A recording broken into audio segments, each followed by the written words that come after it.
One time in particular that I personally wanted to give up, and I hit rock bottom, and I didn't know how to handle it.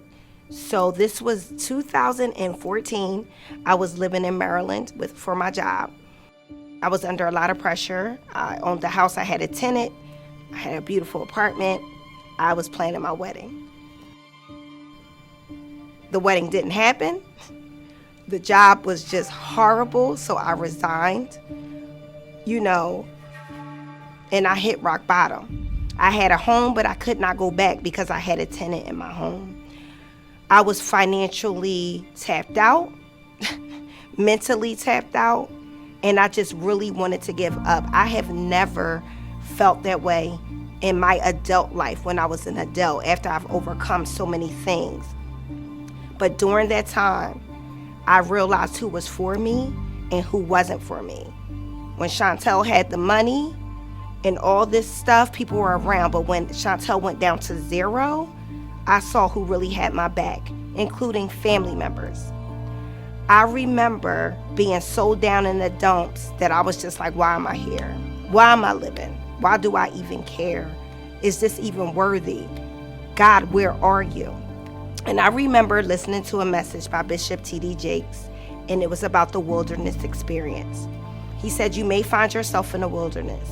Do not build your house in that wilderness. Pitch a tent. And it was something inside of me that triggered me to say, you know what, girl, you better than this.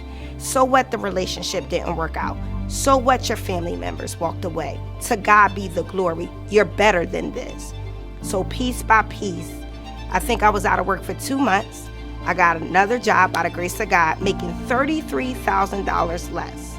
Bills are up to here, and my money was down to here. But God, in the midst of it all, He kept me. I was able to rebuild my life. And then I also had to realize, for me, the lesson was be mindful who you attach yourself to. Be mindful who you say you're going to marry or who you bring in your circle, because everyone does not like you and everyone does not have your best interest.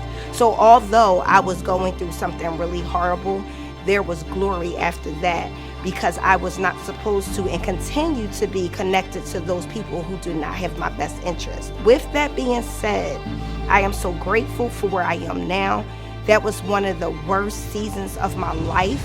And looking back, I'm like, wow, that was 2014. In closing, I had a tenant that moved out overnight. She didn't tell me, so there I had a mortgage and a rent. Then I had a tenant that took all my appliances out the house, but I still was able to sell the house. In the midst of all of that, I am thankful. And although the finances and the struggle was real, I'm still here. And I'm blessed by it. So it just made me stronger, and it made me wiser. And I'm so thankful for that journey, for that wilderness experience, because I got to know me, and I love her. What I would tell my 10-year-old self is that you will survive this.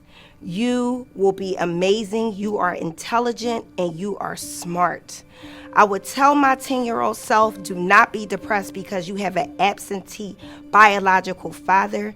I would tell myself that you are deserving of love. You are deserving of a good life.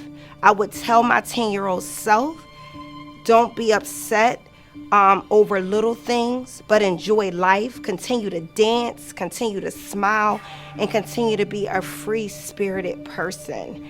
I would tell my 10-year-old self that you are stronger than what you think, and that trust your gut, because I always had instinct. Trust your gut. You see what you see. And I would just say, you're going to grow up to be an amazing woman.